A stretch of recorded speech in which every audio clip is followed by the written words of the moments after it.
I got stuff for you. Holy moly. I need to get some snakes and release them around my house. But they love eating people. They love eating kids. These guys are the scientists of the supernatural, lecturers leaving lessons for inquiring laymen. They are applying the scientific method to a world that baffles science. They are the cryptids of the corn. Every day that you open your mouth, I know, right? I'm more convinced that you're abducted by aliens. No. And it just stood up. I mean, it just like kept going and going. And she goes, what the? These are idiots. I was laughing reading this because I already knew how you would feel. Idiot. What part of the story fits your balloon? Well, This isn't a UFO. But who else has big black wings and red eyes? Batman. Well, Mothman. Oh yeah, Mothman. Well, everyone, I think we know exactly what it is. So say it all with me. It was the sandhill crane. Would you try it? No. You wouldn't eat it? No. Why? Because they're probably toxic. There'd be a lot of poop in my pants. I've seen a 6-foot alligator go swinging through the air and slam into a tree. Hey, welcome back to Cryptids Podcast. I'm the Great Battle Mr. E. And I am J Clone 8. Today we're going to talk about Jay's favorite cryptid. The Kappa? No, your favorite cryptid. It's not the Kappa? Mm-mm. Oh. Well, before we get into that, why don't we tell everyone about the Arkansas Cryptid Fest coming up? Yeah, Arkansas Cryptid Fest. I'm going to put this on Jay. Remember to put the links for the tickets below for VIP tickets. Okay. Remember, noted. It's There you put in go. a bank, in the vault. So, yeah. Never forget. Never forget, never surrender. That's right. Corey Hart style. Never surrender. Yeah, so that's the June 6th, right? That first weekend in June. Sorry, I was taking a sip of my coffee. At Old Bart's, Old Bart's, Arkansas. North Little Rock. It's going to be a lot of fun. Drunk Cryptids putting it on. Come out and see us. Matthew Orton of Drunken Cryptids. It's going to be great. Then we have our live show the weekend after with Believing the Bizarre podcast here in Ada. And Ada, yes, Which that's tickets right. should be on sale when this episode comes out. But you were correct about the Saturday, June 6th for the Arkansas Cryptid Fest. Good. I just wanted to make sure I was right. And yep, and then like you said, our live show. What are we calling that now? Are we calling it The Bizarre Cornfield. the Bizarre Cornfield? So it's us and Believing in the Bizarre in our hometown here. Tickets are on sale. Yes, you'll find those in the link in the description below for ticket sales. We'll be doing a live show with those guys here in our hometown. So looking forward to that. It'll be a lot of fun. Come see us. Come meet us. Yeah, if you haven't seen us live yet, that's a good place to do it in our hometown. We like doing lives. It's a lot of fun. Especially here, because we can show you the sites where everything's happened, where all the good stories took place, at least in our hometown. And we don't have anything till Hocking Hills, which we don't have any information about Hocking Hills yet, besides Well, we're going. and Oh, did I forget something? And then Hocking Hills, and then the Indiana Bigfoot. But I was going in order. Oh, sorry. No, but you're right. I couldn't 'cause remember if it Hocking was Hills before is or after. August. And then the Indiana Bigfoot Festival, where September. speakers at. Is that September, right? Yes, it should be the Oh, last yeah, weekend it's my in birthday September. weekend. Yeah, the last weekend in September. So tickets go on sale February 14th for that. So So soon. next week. Very soon. So stay tuned, or I don't know, just Once the tickets the are out, links. we'll start putting links in. But I believe they don't go on sale till the 14th. 14th, correct. But we're speakers at that one as well, and it's a great festival. We're excited. And then the Ohio Bigfoot Jamborees the weekend after. Yep, the weekend after. First Saturday of October, the Ohio Bigfoot Jamber 3. Jamber 3. Yeah, are you guys excited? We're excited. Got to have live music, activities, calling contests. All the game. We have a petting zoo, Yeah, we just confirmed a petting zoo. which is our first sponsor of the year. That's right. They got on Critters and Coops. Yep, Critters and Coops. They were speakers last year. It's Connor and Alex, are great people. Mm-hmm. They were speakers last year. Alex did the Living UFO book. She was the editor. But yeah, and we're not sure what we're doing with speakers kind of stuff yet. But we wanted to make sure we confirm them because they do a petting zoo and a heritage farm and everything like that. There are local zoologists. Yeah, they are both zoologists. They're great people. Mm-hmm. I'm trying to get Connor to bring up an elephant. I think that'd be cool. It may happen, so stay tuned. Yeah, it's still one from work. He works with elephants, but It would never happen, but how awesome would that be? that'd be a big horse trailer. Or rent it for the day. Well, what if they just rent the baby? I kind of want a big one. If we're gonna, because Bigfoot could be on the back of the elephant. Yeah, but think about petting the baby. Yeah. Up close and personal, petting a baby elephant. I Only at the Ohio Bigfoot Jamboree. At the Ohio Bigfoot Jamboree 3. I think that's it. I think we're ending the year with ours this year. I think so. Yeah, I think so. I think it's a good one to end it on. Mm-hmm.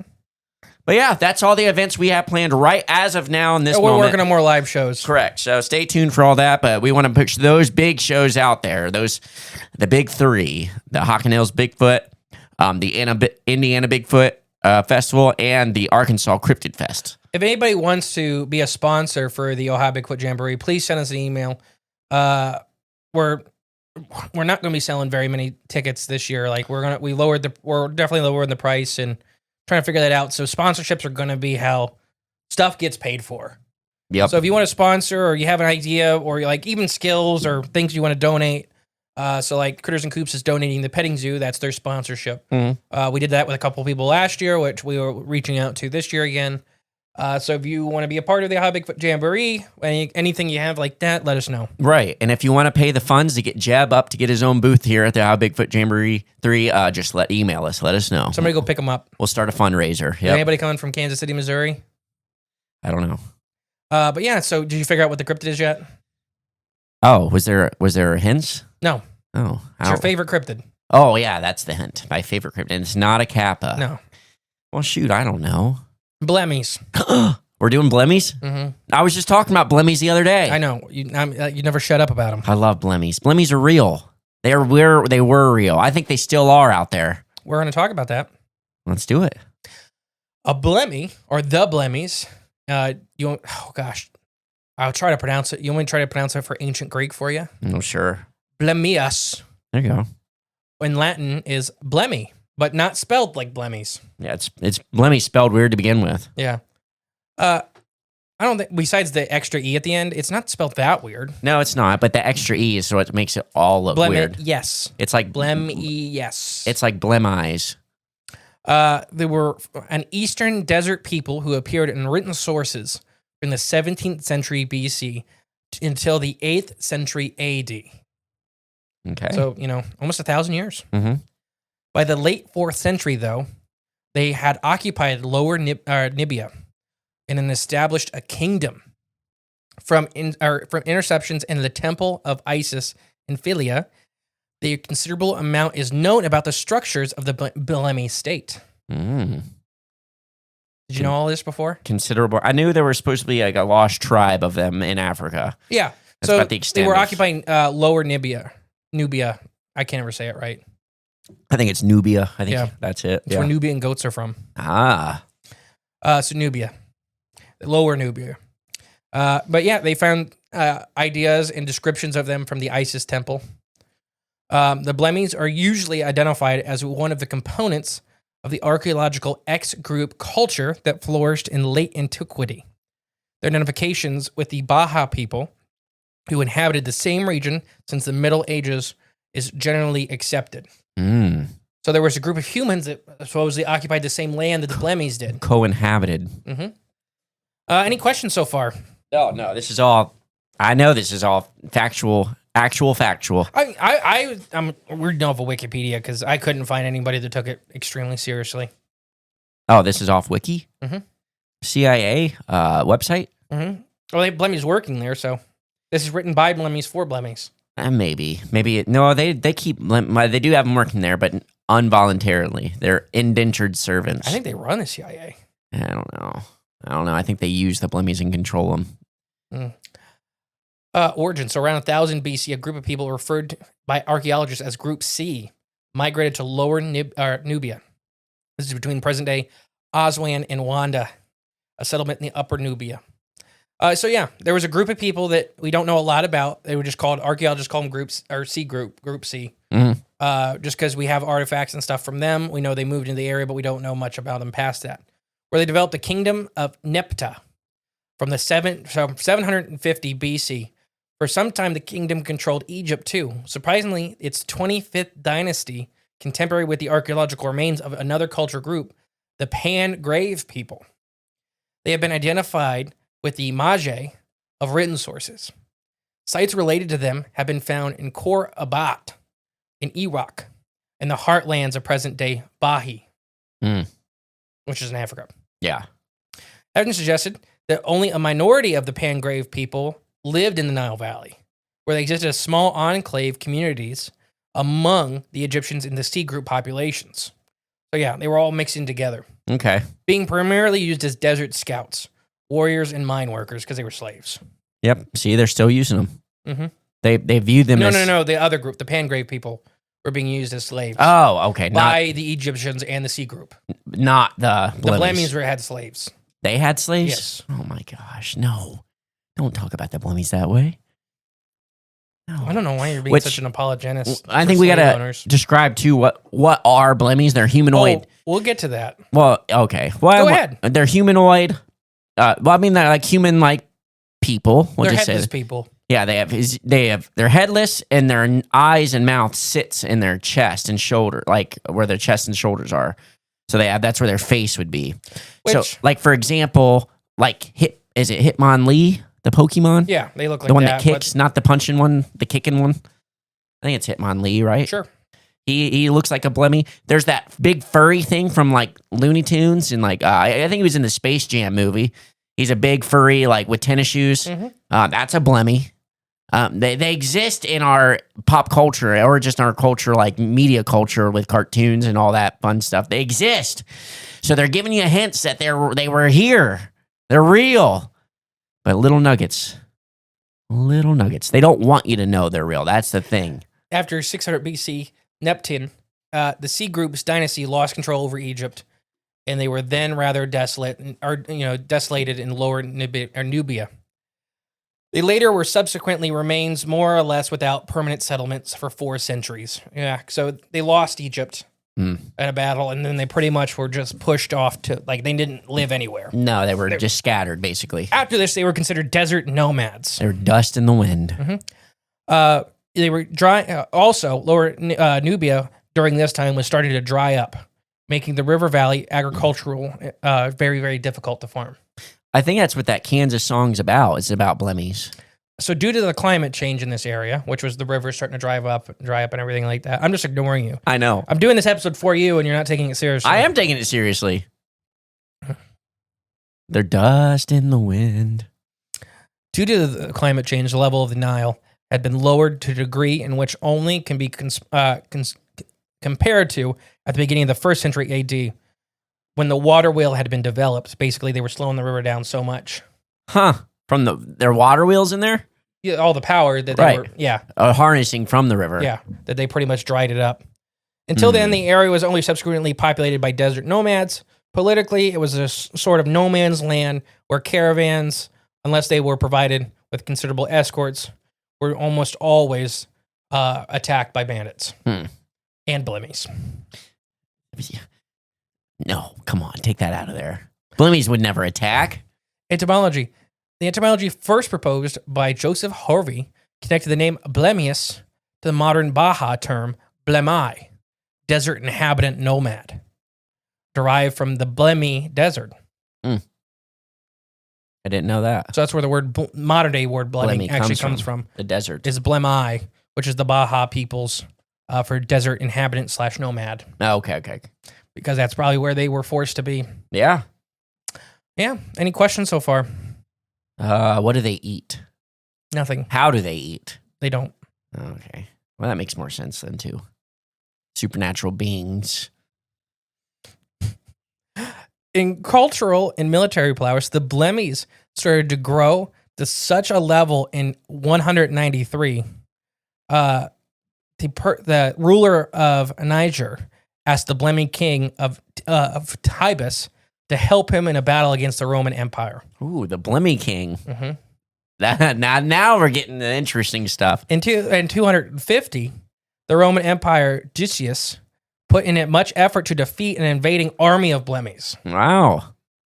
A few years later, in 253, they attacked Upper Egypt, which is Theobid, again, and what were quickly defeated. In 265, they were defeated again by the Roman Emperor Firmus, who later in 273 would rebel against the empire, and the queen with the help of the Blemmyes themselves that he had conquered.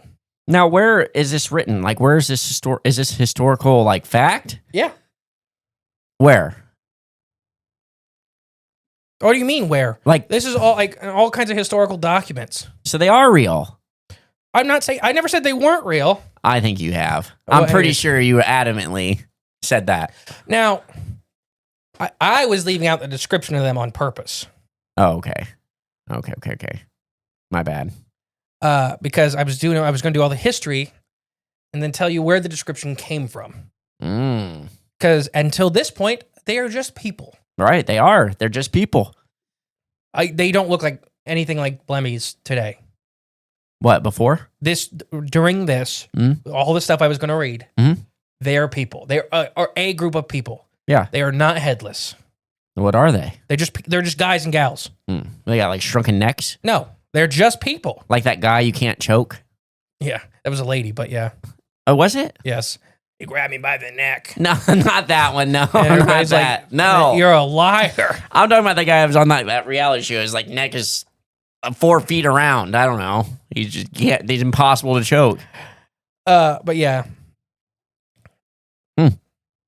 Gosh. So what are you? Do you think the During the reign of Dorotan, provided by the Upper Angus to Theobald, was again occupied by the Blemmyes.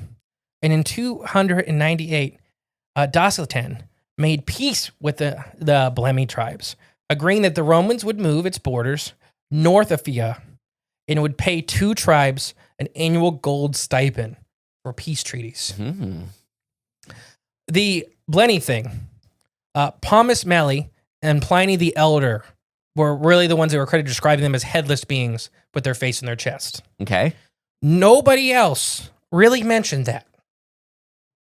Well, maybe because they already knew like these type of people are around. It's a common thing, so it's like why take note of it that they're different? It's just this is what they Because are. the dog-headed men are actually from this era too, Right. And they wrote that down a lot. That they were dog-headed. Yes. Well, I mean that's a pretty different. No, every description of them before this, they were a group of people. They did occupy a huge, and then they were pushed out into the desert, Mhm. and then they were warrior nomads.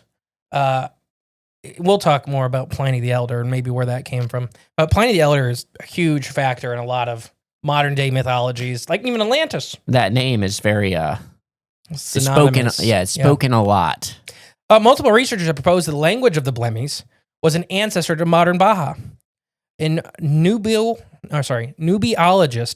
Garnold M. Bowen and linguist Karl Wednick both attempted to demonstrate that the language had an Austrian found basically in the ancestors of the Baja language there. Okay. Yeah. Interesting. Okay. A little more history. Yeah. The Blemmyes also occupied a considerable region in modern day Sudan. What? I still think their heads were in their chest.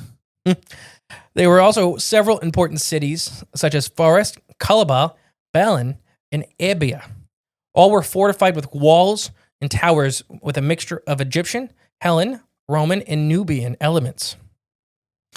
Karadash would serve as the capital of the Blemmyes. The Blemmy culture was also influenced by Morarite culture, which is a religion centered around temples. But Okay. yeah. The former basically erected was a huge local architecture masterpiece with a solar lion-headed deity named Mabius that was worshipped by the Blemmyes. Okay. The Blemmyes worshipped a giant lion-headed thing. So there's actually drawings of Blemmyes, and a huge portion of the Blemmy population was converted to Christianity. Okay. Well, that's interesting. A lot of the Blemmies turned to Christians. The drawings of the Blemmies showed nothing about their heads. Okay. So that you can actually, and I have a little thing here, when it's some Christians talking to some Blemmies, and they're just people. Interesting.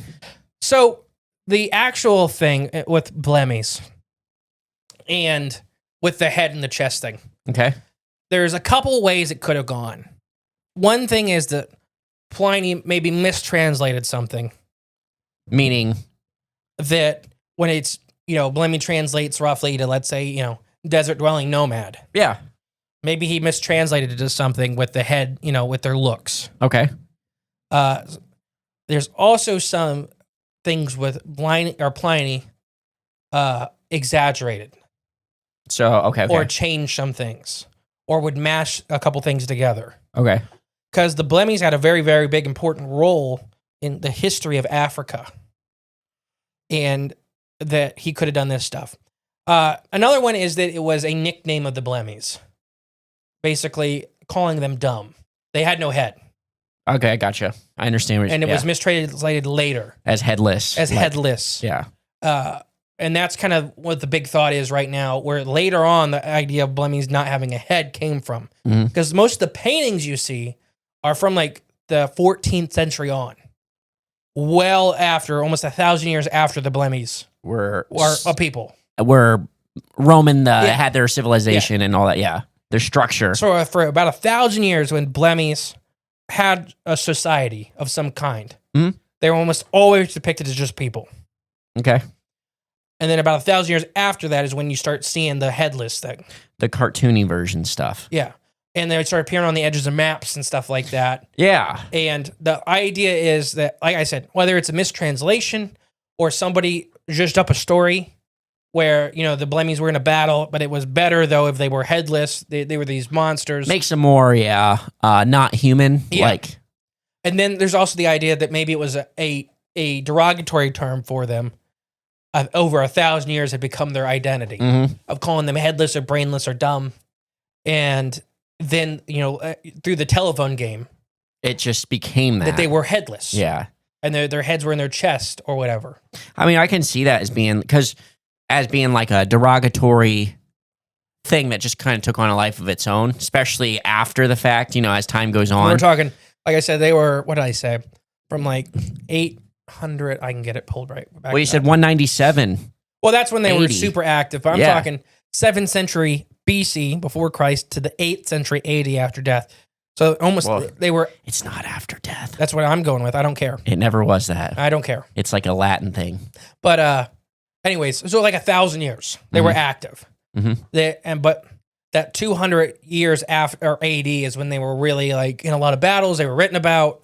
They were constantly in the talked about because the Romans were keeping track of stuff. The Egyptians were keeping there was all this stuff. Paperwork. Yeah. Yeah. So you could track them. And even when they were starting being converted into Christianity around the 200 or the 300 BC mark or AD mark, there was Christians drawing pictures of the Blemmyes people. Okay. And they were just people. They weren't the headless and no. Like freakazoids. No, but they were talked about as being warriors and nomads and desert survivalists and all this stuff. Like I said, that really the depiction of them being headless wasn't until like when you start seeing drawings. I'm looking up when Pliny was now. I don't have that right in front of me. Well, I just looked up because I know there's not just Blemmyes, but there's other depictions of other types of humans throughout this time. So, and I was gonna bring them up.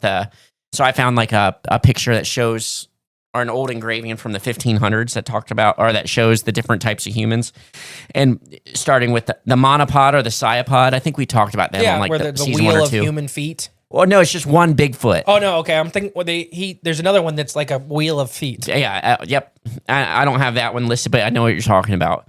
But the monopod, the cyapod was another, I guess, kind of race of people that I think even supposedly Christopher Columbus talked about him in his writings, predicting them to be here in this land when he got here. So Pliny was, real quick.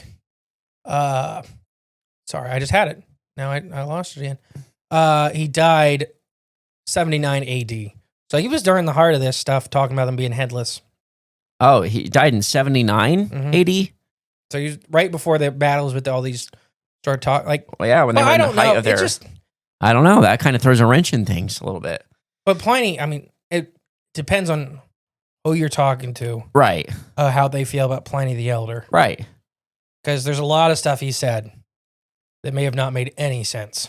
But that may not make sense to our current paradigm, which they want us to live in. And then he was also, I think he liked telling stories too. Well, who doesn't? You know? I'm not saying, I'm just saying, it didn't, like, when there's one guy that's really pointing out at this, and I couldn't find a lot about the Blemmyes. Like I said, I'm using the Wikipedia article, so I could be very wrong on all this. It's that kind of deal. But there's just not a lot on Blemmyes besides that you get the modern version of them. Yeah. And then you get the historic version of them. Yeah. But I just wanted to share that there are multiple versions of humans that they talked about back in this time. One being the Cypod, and Cyclops being another one. The conjoined twins are just two-headed people. That was a big one too. I think there's stories about like a two-headed tribe in Africa, but of giants. Like they're giant two-headed people in Africa. That was another one. And then like you mentioned earlier, the cynocephaly people, the dog-headed people. All at this time period were talked about, written about, and are recorded as being just races of people.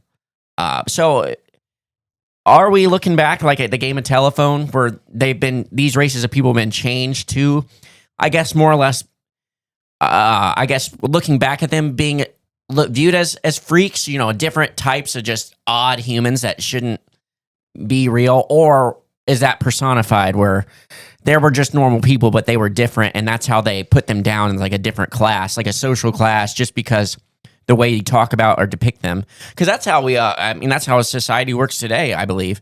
We talk down to people that we think are different or less than to make us feel better, or at least, not just like everybody like on the whole does that. No, but yeah. People in positions of power do that, and they refer to people less than them or as less than them, and they're not. We're all the same. We're all human beings. Yeah, so I don't know if it's that. I don't know if they really look like that or if it's just two different things. I really don't know. I think they're real. I think that Blemmyes. But also some of those maps, and we've talked about that before, show exaggerations, and there's a lot of European maps which have Blemmyes. Yeah. That show, I'm missing my word. Basically, they personify stuff. Like, we talked about that with feathers. Yeah. On animals. Does not mean that they had feathers. Just means they fly. Mm-hmm. There's representative stuff there, like there's snail shells on crocodiles. Right. Because they're armored. But, on the flip side of that argument, all those old maps also show things like beaked whales and stuff that we didn't really know about modernly until we've finally seen them. And it's like, wait, these things on the old map look just like this. I wouldn't say just like it. Exactly the same. They have hoofs. Exactly. And tentacles. The same. Just like it. Globsters. They do have tusk, but globsters is and what scales. Scale. Yep. And so we found them. We got them at the Newport Aquarium. Whale scales? Yeah, you got to go like in the back room. You got to pay the extra fee. It's like the Columbus Zoo and the well, never mind. There's only so I was looking up some like the Blemmyes Kings. There's like 8 or 9 of them that they have recorded. The Blemmyes Kings. There's only one that there's any real information on, and it's Phonin, which is a king of the Blemmyes, and he was known from letters from Lower Nubia to other kingdoms. Someone should remake the like Game of Thrones style show or whatever, or story, but use the ancient kingdom of Africa. Africa has so much history. I know. Imagine the Blemmyes King, like the Blemmyes King, and everyone, and the Blemmyes King shows up with his face in his chest, all intimidating and scary and ripped. He would have been a Christian at that time. He was a Christian. Christian King, the Christian Blemmyes King. Yeah, but so did you know that Blemmyes were Christian? I didn't know that.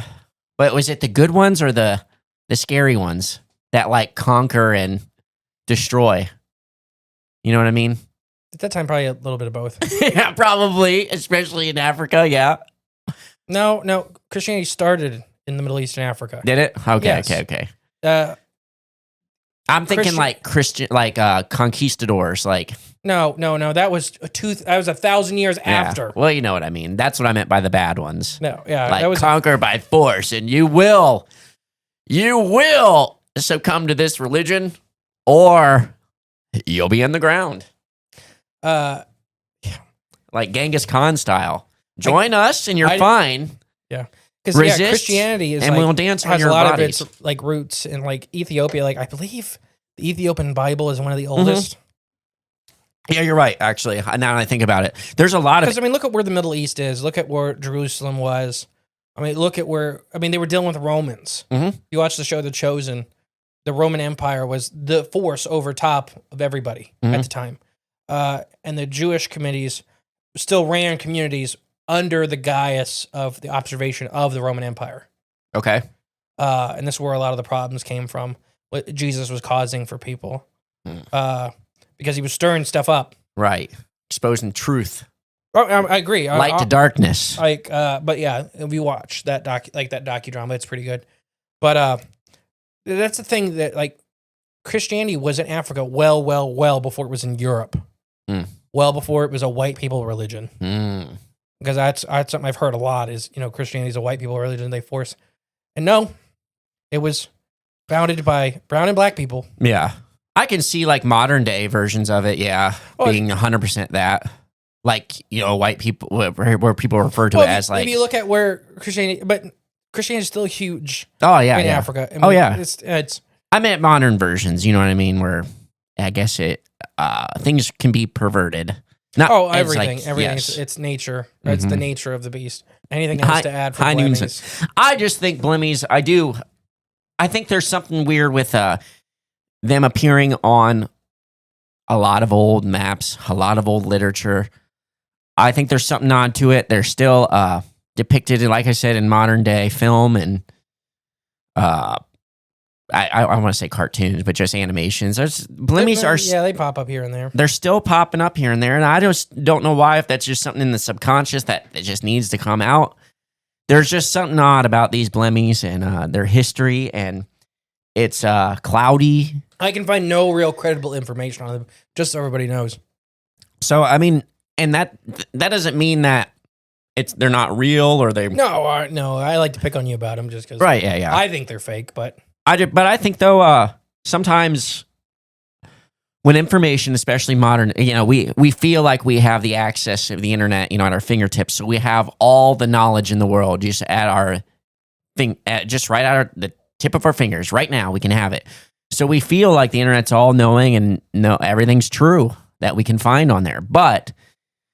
I think a lot of stuff is suppressed, and we have the illusion that all the information is accessible and at our fingertips. But we don't consider that information that is there. I should ask Gronk if Blemmyes are real. Gronk, that's funny. It's Grok, but Gronk is a football player. Gronk, yeah, yeah. And if you ask, that is funny.